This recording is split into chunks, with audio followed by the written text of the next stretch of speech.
Hello everyone, in this video we will learn remove automatic underline in Word.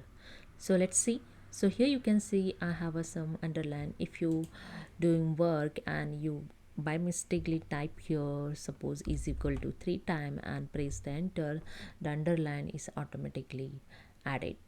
Okay, and now if you want to remove this, just click on here on this line, just click on and go to the home tab. In paragraphs group have a borders option. Okay, just click on this arrow and then click on the borders and shadings option.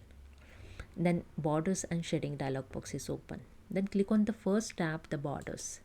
Okay, and you can see in preview this border is showing in bottom side, same as here the same border is showing. Okay, and same as in preview the page bottom side border is showing.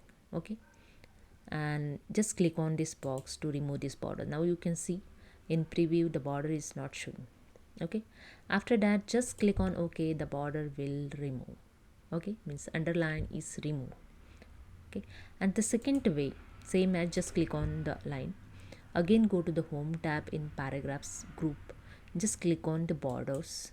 Okay, drop down arrow and click on the no border option. Just click on the no border and you can see here the border is removed. Again I show you, just click on the border and click on the borders drop down arrow and click on the no border. See the changes, no border is removed. Okay, so this is a way you can remove the automatic underlines in Word document. This is a quick fix. So hope you understand. If you like this video, please subscribe. Thank you so much.